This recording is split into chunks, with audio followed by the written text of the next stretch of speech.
ายดีสบายดีบ่ยาวโดยสบายดีกันอันอยู่ไสเนาะตอนนี้เนาะ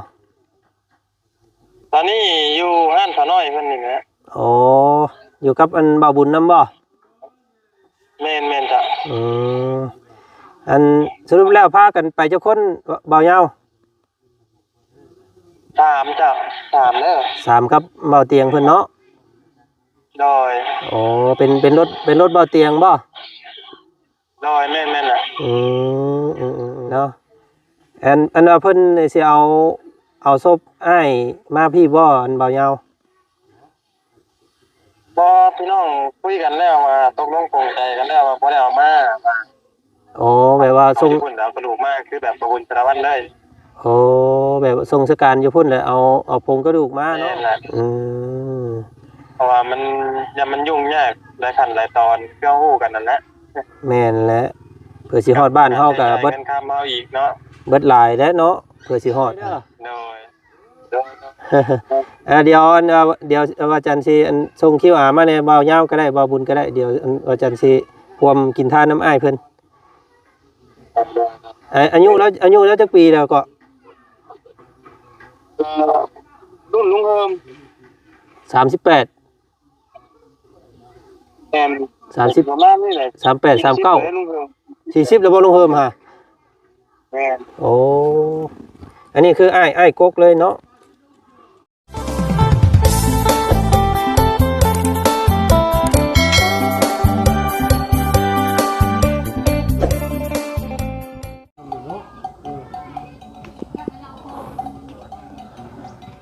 โถ่เนาะบรรยากาศตอนบ่ายๆมื้อนี้ผมอบอ้าวแห้งขนาดพี่น้องเอ้ยเนาะมีตั้งเข้าพี่น้องเอ้ยเนาะโอ้กะข่าวทางประเทศเพื่อนบ้านเฮาก็ถือว่ารับผลกระทบอันนักเลยว่าซั่นซะพี่น้องเอ้ยเนาะกับพายุลูกนี้เนาะพัดผ่านโทพี่น้องทางประเทศเวียดนามฟิลิปปินส์เนาะถือว่าโพดเลยลีพี่น้องเลยน้ำก็โอ้ยท่วมเนาะครั้งยิ่งใหญ่ถือว่าต้นปีปลายหนาวได้พี่น้องเลยต้นหนาวปลายปีเนาะก็ยังมีพายุถือว่าอันตรายขนาดนี้เนาะพี่น้องเนาะอันนี้เป็นว่าพี่น้องเอ้ยบ่มีอย่างแน่นอนในโลกนี้เนาะมีแต่สิ่งบ่แน่นอนเท่านั้นคือแน่นอนที่สุดแต่บ่ซั่นซะพี่น้องเลยเนาะความเจ็บความเป็นความป่วยความตายนี่ก็คือกันพี่น้องเลยเนาะแขนคอสุบาทย่างอดีตื่นมื้อเช้าเห็นหน้ากันจังว่ายังว่าซั่นพี่น้องเอ้ยเนาะเฮ็ดจังได๋ซะพี่น้องเอ้ยเนาะเกิดแก่เจ็บตายก็เป็นเรื่องธรรมดาเนาะมันจะน่าตกอกตกใจหรือว่าเศร้าสลดใจนี่ก็คือการจากไปแบบกระทันหันการจากไปแบบบ่เจ็บบ่ไข้พี่น้องเอ้ยเนาะจากแบบมีอุบัติเหตุเนาะมันก็โอ้ยจังไดก็มื้อนี้พี่น้องเอ้ยทางบ่จันก็ขอแสดงความเสียใจเนาะกับการจากไปของอ้ายทางบ่าวบุญกับบ่าวยาวแล้วก็ลุงหนวดเนาะได้เสียพี่ชายคนโตพี่น้องเอ้ยเนาะหรือว่าลุงใหญ่ว่าซั่นซะเนาะในครัวเรือนไปอย่างบ่มีมือหวนกลับว่าซั่นซะพี่น้องเอ้ยเนาะจังไดก็โอ้ขอแสดงความเสียใจนำอีกทีนึงเนาะเอามื้อนี้พี่น้องเอ้ยทางบ่จันก็ได้ทักหาทางบ่าวบุญเพิ่นแล้วเมื่อกี้นี้เนาะแล้วก็ได้ข่าวเบิ่งว่าทางบ่เตียงเนาะพี่น้องเนาะสีสันอาสาพาหมู่เพื่อนไปกัน3คนว่าซั่นพี่น้องเลยเนาะเพราะว่า1มาน่ะขากลับนี่อาจจะมีญาติๆทางพุ่นกลับมานำอาจจะเต็มว่าซั่นซารถเนาะพี่น้องเนาะก็ทางบ่จันเนาะพี่น้องเนาะรอบนี้แม่นบ่ได้ไปนำเพิ่นเด้อพี่น้องเอ้ยเนาะเพราะว่ารถคันนึงพี่น้องรถมีคันเดียวเนาะรถมีคันเดียวก็แม่นแล้วก็กะละเวลาแน่พี่น้องเอ้ยเนาะเนื่องในเวียกงานแน่นะก็เลยแม่นบ่ได้ไปเนาะมีแต่สแตนด์บายรอท่าทางพี่ทางบ่จันก็ได้ เนาะถ้าเพิ่นเคลื่อนศพมาพี่ก็สิได้เมื่อสมทบกันอยู่พุ่นแหละบ้าน2เฮือนซ่านพุ่นแหละพี่น้องเอ้ยถ้าเพิ่นบ่ได้มาเนาะในกรณีเพิ่นบ่ได้มาเนาะทางบ่าวจันก็มีความในใจไว้แล้วพี่น้องเอ้ยมื้อนี้ว่าสิร่วมทำบุญนำว่าซั่นซะพี่น้องเอ้ยเนาะก็ก่อนอื่นพี่น้องก่อนสิเข้าเบิ่งเข้าชมคลิปนี้เนาะทางบ่าวจันขอกราบคำว่า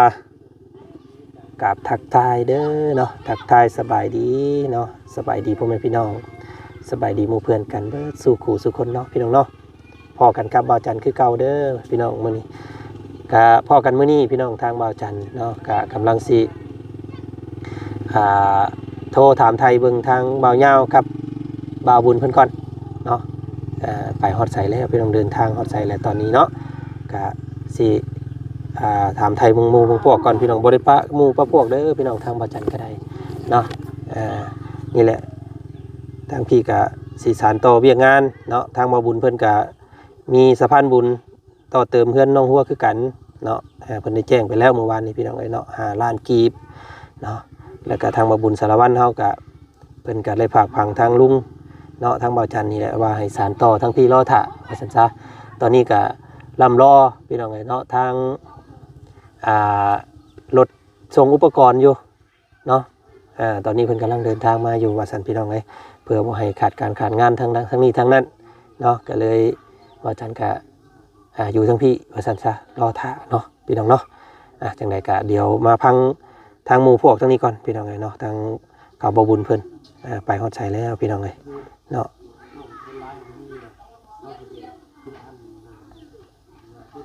เพิ่นสิสะดวกโทรหาอยู่บ่โทรรับสายอยู่บ่เด้พี่น้องเอ้ยทางบ่บุญเฮา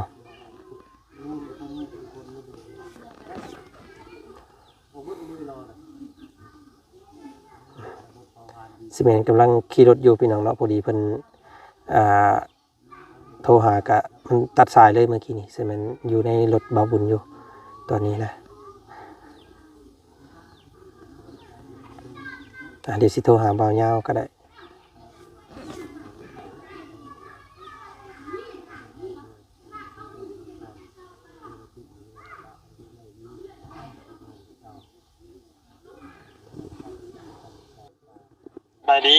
สบายดีบ่าวยาวสบายดีกัน อันอยู่ไสเนาะตอนนี้เนาะตอนนี้อยู่ห้านขาน้อยเพิ่นนี่นะอ๋ออยู่กับอันบ่าวบุญนำบ่แม่นจ้ะอันสรุปแล้วพากันไปเจ้าคนบ่าวยาว3จ้ะ3เด้อ3กับบ่าวเตียงเพิ่นเนาะโดยอ๋อเป็นรถบ่าวเตียงบ่โดยแม่นน่ะแต่นำบ่เฮ้ยยันบ่ทันนะบ่าวยาวอยู่พี่ใช้ปูนพี่โอ้โดยเพราะว่ามาแต่มื้อนั้นพุ่นเนี่ยบ่ได้นั่นเลยบ่ได้กลับเลยเดี๋ยวบ่เป็นหยังจ้ะบ่เป็นหยังก็เลยนี่เราสิโทรถามนี่แหละว่าไปจักคนว่าเนาะไป3เนาะไป3มาจากเพราะว่าน้องเมฆเพิ่นก็บ่ทันจ้ะเอ้าน้องเมฆเพิ่นเป็นหยังก่อพาสปอร์ตเราไปต่อเลยนะโอ้พาสปอร์ตยังบ่ได้เนาะแม่โดยเอาอันขอถามเรื่องเล่าเนี่ยนิดนึงเด้อเด้อเนาะอันทางบ่าวจันในฐานะบ่ได้ไปนำพี่น้องเอ้ยเนาะอันว่าเพิ่นสิเอาศพอ้ายมาพี่บ่อันบ่าวยาวบ่พี่น้องคุยกันแล้วว่าตกลงปลงใจกันแล้วว่าบ่ได้เอามาอ๋อแบบว่าส่งพุ่นเอากระดูกมาคือแบบประบุญสารวัตรเลยโอ้แบบส่งสการอยู่พุ่นเลยเอาโครงกระดูกมาเนาะแม่นแหละเพราะว่ามันยุ่งยากหลายขั้นหลายตอนเพื่อฮู้กันนั่นแหละแม่นแหละเพื่อสิฮอดบ้านเฮาก็เบิดคำเฮาอีกเนาะเบิดหลายแล้วเนาะเพื่อสิฮอดโดยอยู่เพิ่นเกิดเหตุนี่อยู่ไสบ่ยาวเพิ่นเกิดเหตุอยู่ไทยเด้ออันจะคุยนำบุญต่อเด้อเดี๋ยวค่อยให้กันเจ้าโอเคอันบ่โดยบ่บุญสบายดีโดยเจ้าสบายดีเนาะอันพอดีอยากถามว่าอันอ้ายนั้น มีป้าลุงเพิ่นถามหลายว่าน้ำซ่องของอาจารย์ว่าเพิ่นสิเผาอันเพิ่นสิส่งสการอยู่อันวัดใดเนาะว่าซั่น แถววัดใดวันยายลุ่มอยู่บ้านสอง พระราม2วัดหยังก่อวันยายลุ่มวัดใหญ่ล่มวัดใหญ่ล่มแม่นครับอยู่พระราม2เนาะกรุงเทพมหานครเฮาพี่น้องเอ้ยประมาณมื้อใดบ่าวบุญเพิ่นว่าสิทำพิธีมื้อนี้แล้วมาจากโรงพยาบาลออกมาทำพิธีโอ้เฮาสิเพิ่นเจ้าไปฮอดก็สิเป็นมื้ออื่นพุ่นแหละนี่เนาะตอนเลิกพุ่นแหละนี่เป็นขนาดจะตรวจแล้วเออแม่นเผาอยู่พุ่นแหละเอาผงกระดูกเพิ่นมาเอาเนาะโดยเอาอันทางบ่าวจันบ่ได้ไปนำซ้ำเนาะอันนี้แต่บ่าวจันสิร่วมกินทานน้ำอ้ายเพิ่นเด้ออันมีเลขบัญชีบ่บ่บุญโอ้ยบัญชีลาวนะโอนเป็นเงินกีบก็ได้เนาะบ่าวจันสิร่วมทำบุญน้ำอัน 1,000 บาทเด้อน้ำอ้ายเพิ่นโดยทางบ่เตียงเพิ่นมาแล้วบ่มาแล้วกำลังสิเดินทางเนาะเอามีอีหยังกะเดี๋ยวประสานสิโทรหาใหม่อีกแล้วว่าบุญเด้อมีแต่สิอกเสียใจนะมันแล้วเฮ็ดนี่ได้แต่มันเกิดเนาะมีแต่เดินทางปลอดภัยได้ค่อยไปค่อยมาได้เด้อเดี๋ยวอาจารย์สิส่งคิวมาในบ่าวยาวก็ได้บ่าวบุญก็ได้เดี๋ยวอาจารย์สิรวมกินทานน้ำอ้ายเพิ่นอายุแล้วจักปีแล้วก็รุ่นลุงเฮิม38แอน30ประมาณนี้แหละ38 39 40แล้วบ่ลุงเฮิมฮะแม่นโอ้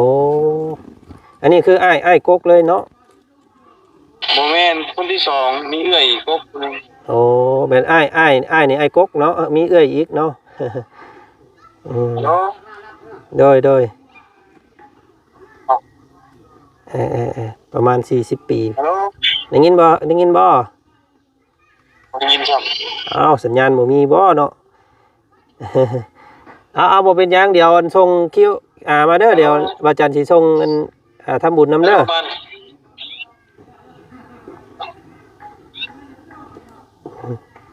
พี่น้องสัญญาณบ่ค่อยดีเลยก็บ่เป็นหยังพี่น้องให้ทางเบาเหงากับเบาบุญบ้านป่าเนาะแล้วก็ทางเบาเตียงเพิ่นพากันเดินทางไปกะสิฮอดเนี่ยก็ช่วงพุ่นแหละพี่น้องเอ้ยคำเดินทางประมาณนี้เนาะรถเจ้าของนี่ทางบ่จันคาดว่าประมาณตี3ตี4พุ่นแหละว่าซั่นซะพี่น้องเอ้ยเนาะกันสิฮอดนะเพื่อเบะหันเวนี่เพื่อคอยไปคอยมาแล้วว่าซั่นซะ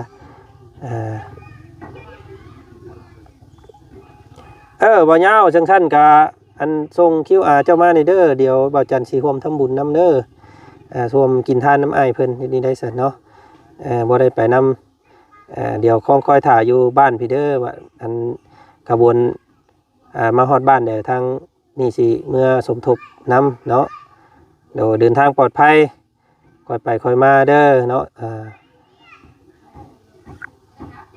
พี่น้องเนาะมีแต่ให้ทางบ่าวยาวเพิ่นส่งเลขบัญชีมาพี่น้องบ่าวจันกะบ่ได้ซอยเป็นเหือแห้งกำลังเนาะสิซอยเป็นปัจจัยนี่แหละพี่น้องเนาะเฮ็ดนี่ได้ซั่นหมู่พวกทางนั้นกะพี่น้องเนาะกะหลายคนอยู่พี่น้องเพิ่นคอมเมนต์มาว่าทางบ่าวจันคือบ่เห็นไปนำหมู่เด้ว่าซั่นเนาะกะบ่ได้ไปซ้ำพี่น้องเนาะคือเว้านั่นแหละเนาะทางพี่กะบ่าวจันก็ได้รับหน้าที่มอบหมายทางนี้ให้แล้วก็เอาทางนี้ก่อนเนาะกับอีกอย่างก็ทางบ่เตียงเพิ่นก็บ่เตียงไปแล้วนี่บ่จันหายห่วงเลยพี่น้องก็เว้าตรงๆเนาะเพราะว่าบ่เตียงเพิ่นเก่งแล้วก็ขับรถขับล่างเนาะไปนี่ก็ถือว่าสะดวกสบายเลยไปนำลาวเนาะเราเก่งหลายพี่น้องแล้วก็ถือว่าไปบ่เตียงผู้เดียวนี่ก็ซ้ำปิด10แล้วว่าซั่นซะ เอก็เอาพี่น้องเลยเนาะก็3คนนี่เด้ทางนั้นก็เพื่อมาอีกเพื่อเพิ่นเอาญาติพี่น้องทางนั้นมาอีกก็ถือว่าเต็มหน้ารถอันนั้นก็ได้พี่น้องเลยเนาะก็เอามีแต่สิสแตนบายรอท่าทางบ้านพี่น้องเลยเนาะบาดมือเพิ่นแห่ขบวนมาพี่ถ้าพวกเฮาสิไปต้อนรับเพิ่นอยู่บ้านด้วยกันเนาะบ่ฮู้ว่าเพิ่นสิแห่ขบวนมาบ้านเฮาบ่หรือว่าแห่ขบวนไปทางบ้านเมียเนาะอันนี้ก็จังว่ากันอีกทีนึงเนาะเป็นทำพิธีรดน้ำศพนี่ก็คือมื้อแรงนี่มื้อนี้แหละว่าซั่นซะเนาะมีแต่มื้ออื่นเนี่ยทำการส่งสการเนาะเผาพี่น้องเอ้ยโอ้ยเนาะก็บ่ได้ถามครับก็สิบ่ถามหลายดอกพี่น้องเอ้ยสาเหตุเนาะหลายคู่หลายคนก็ว่าเอ้าเป็นหยังบ่จักกันนะยังบ่ทันได้เบิ่งคลิปทางเบาบุญเพิ่นเนาะเห็นยินทางเบาบุญเพิ่นสอนในพังเมื่อวานนี่พี่น้องเอ้ยคร่าวๆเนาะก็คืออ้ายเนี่ยผู้ที่เคาะให้นี่พี่น้องเอ้ยเนาะเพิ่นไปเจาะกำแพงบ่พี่น้องเอ้ยไปอันคล้ายๆว่าไปลื้อกำแพงนะไปถอนกำแพงและที่นี่กำแพงน่ะมันโค่นลงมาเบิดเลยเนาะบอกง่ายๆกำแพงน่ะมันค่อมลงเบิดแพงนะพี่น้องเอ้ยเนาะในที่นี่ทางอ้ายบ่าวยาวเพิ่นนี้พี่น้องทางอ้ายเขาบ่บุญเพิ่นนี้อาจสิลบบ่ทันเนาะเพราะว่ามันกำแพงใหญ่นะแล้วก็ทับเอาเล่าเด้ว่าซั่นพี่น้องเอ้ยเนาะเบิดแพงเบิดเห็นกำแพงบักใหญ่ๆนั่นแหละมันสูงซำใดแล้วบ่ฮู้พี่น้องเอ้ยเนาะก็ถือว่าทางแพทย์หมอเพิ่นพิสูจน์มาว่าคอหักพี่น้องเอ้ยเนาะคอหักแล้วก็มีหัวแตกอย่างแล้วเนาะหลายแล้วว่าซั่นๆมันกำแพงเนาะพี่น้องเนาะใหญ่แล้วโอ้ยก็สำหรับอ้ายคนนี้เพิ่นก็บ่ค่อยได้อยู่บ้านพี่น้องเอ้ยสู่เวียกสู่งานอยู่ฝั่งไทยแต่น้อยจนใหญ่เนาะเอาลูกเอาเมียแล้วก็สร้างครอบครัวเฮ็ดอยู่พุ่นประจำเนาะก็หลายคนพี่น้องเนาะบ้านเฮาฝั่งลาวนี่ก็เกือบจะว่าครึ่งพุ่นแหละเนาะสู่เวียกสู่งานอยู่พุ่นหมดเลยพี่น้องเอ้ยเนาะผู้ใดโชคดีก็ดีไปผู้ใดโชคร้ายก็แบบนี้แหละพี่น้องเอ้ยเนาะไอ้ที่ใดบ่ว่าสิอยู่ไสก็ตามถ้ามันเป็นมื้อเป็นวันของเพิ่นจะไปอยู่แล้วเนาะหนีบ่พ้นพี่น้องเอ้ยตัวนี้เนาะสักมื้อสักวันบ่ว่าสิเป็นรูปแบบใดไปในรูปแบบใดก็สิไปคือกันนั่นแหละเนาะพี่น้องเนาะแต่ว่าเอาผู้ที่ยังอยู่ก็สู้ๆเด้อเนาะสู้ต่อหน้าที่การงานสู้ต่อไปพี่น้องเอ้ยเนาะก็ผู้ไปก็ไปดีเนาะผู้อยู่ก็สู้ต่อไปเนาะฮ้อนพี่น้องเอ้ยมื้อนี้ก็ได้ทางบ่จันก็ใกล้มาฮอดแล้วบ่พี่น้องเนาะทางอันนั้นเพิ่นโดยขอบใจหลายเด้อว่าจันเด้อขอบใจหลายเจ้าบ่ยาว เนาะพากันเดินทางปลอดภัยไปฮอดแล้วก็เดี๋ยวสิโทรถามใหม่อีกเด้อสิติดตามมึงเป็นระยะเจ้ามื้ออันเพิ่นเอามาบ้านก็สิประมาณ 2-3 มื้อได้บ่เนาะกำลังก็สิเมื่อสมทบรอถ่าอยู่บ้านเด้อเจ้า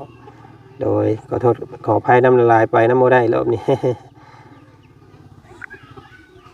โดยส่งไปเด้อครับบ่ได้บ่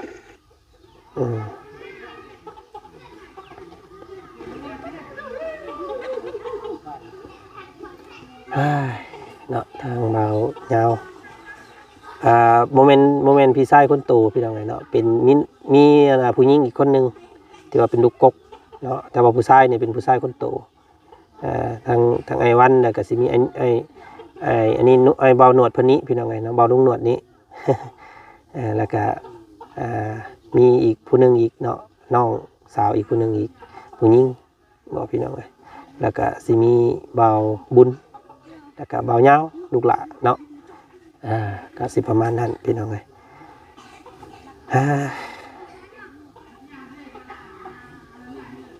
โอเคแหละพี่น้องได้เด็กที่บัญชีได้ทางบ่จันสิ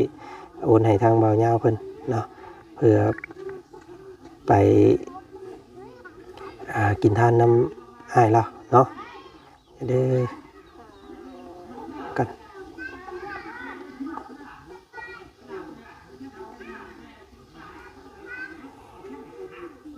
ยัง3คนอยู่พี่น้องเลยเนาะสายบุญ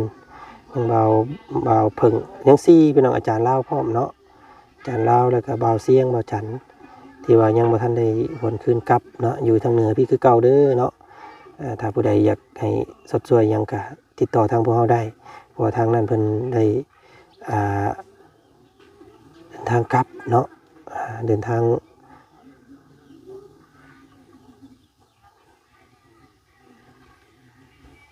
เสร็จแล้วบัดเด็กวันซีวันยาว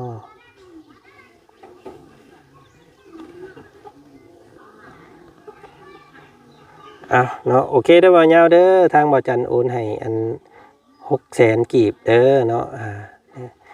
ร่วมกินทานนำอ้ายเพิ่นเด้อเจ้าโดยเนาะก็นี่แหละพี่น้องในทางบ่จันก็บ่ได้ไปร่วมความเศร้าสรุปใจนำเนาะก็นี่แหละทรงการทำบุญนำพี่น้องในทางบ่จันก็ได้เนาะถึงว่าบ่ได้ไปก็ซอยเป็นน้ำจิตน้ำใจเนาะพี่น้องเนาะบ่ปะบ่ทิ้งกันพี่น้องเอ้ยเนาะก็ผู้แลพี่น้องทางสายขนส่งเฮากำลังเดินทางมาแล้วบัดทีนี้ก็สิพากันไปดำเนินการเรื่องเอาไม้เอาตอกลงมือก่อนทางบ่จันงบ3 ล้านนี่เกินแล้วพี่น้องเอ้ยเนาะพอดีเวิร์ด5 ล้านปลายบ่เป็นอย่างเดียวบ่จันเอาให้ก่อน